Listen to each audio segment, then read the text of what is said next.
আসসালামু আলাইকুম, শুভ সকাল। এই মুহূর্তে আমি আপনাদেরকে একটা তথ্য বা বার্তা জানাচ্ছি যে যুবক বয়সে বা স্টুডেন্ট হিসাবে কিছু একটা করে খাওয়ার দরকার। কিছু একটা করে না খাওয়ার পরে আপনি অলস হয়ে যাবেন। কিছু একটা করলে ওইটার প্রতি আপনার আগ্রহ থাকে। আর আজকে ওইরকম একটা আগ্রহ আপনাদেরকে দেখাচ্ছি যে এক ছোটো ভাই আবু বকর এবছর ইন্টারমিডিয়েট পরীক্ষা দিয়েছে। আর পরীক্ষার পরে রেজাল্টের আগে যে একটা গ্যাপ থাকে আর কি, ওই গ্যাপের মধ্যে ও নিজে উদ্যোক্তা হওয়ার চেষ্টা করেছে।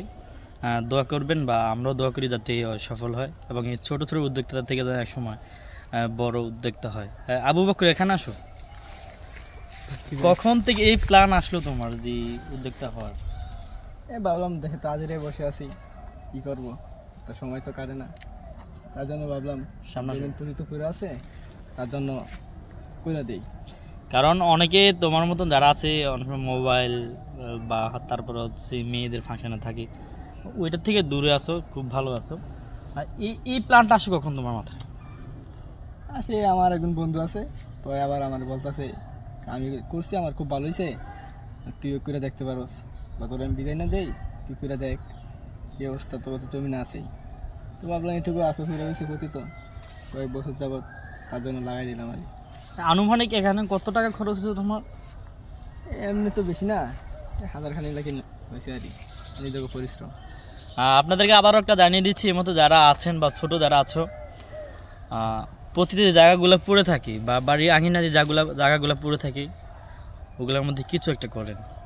শীতের সময় লাল শাক, শাক জাতীয় যত কিছু আছে ওগুলো করেন, এবং বর্ষার শেষ মুহূর্তে লাউ বা কিরা সিজন আসতেছে যেটা বলেন, ওগুলো আস্তে আস্তে করেন, তাহলে আপনার অলসতা থাকবে না। কারণ সকালে ফজর নামাজ পড়ে আপনারা চলে আসতে পারবেন, গাছে করে পানি দিতে পারবেন। আর আমাদের একটা স্বভাব হচ্ছে কি, আমরা ফজর নামাজ পড়ব কখন? আমরা তো ঘুমাইতে যাইতে 3টা-4টার দিকে।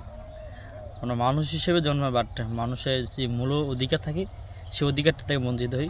অবশ্য শুভকামনা রইল আবু বকর, এবং ধন্যবাদ এরকম উদ্যোগ নেওয়ার জন্য।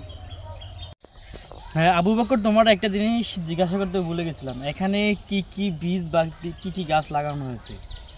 এখানে তো ভাই দিয়েছিলাম শশা আর বরবটি, করলা আর লাউ।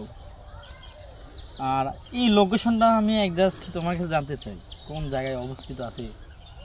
একটা চাঁদপুর মতলব দক্ষিণে 1 নং নারগাঁও ইউনিয়ন, নাউজান গ্রাম।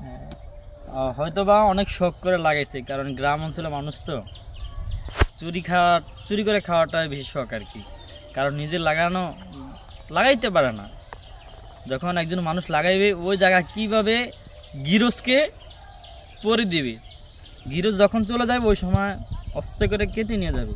এটা আমাদের গ্রাম মানুষের একটা স্বভাব, কারণ ভালো জিনিসটা গ্রাম মানুষ সহ্য করতে পারে না। ধন্যবাদ আপনাদেরকে।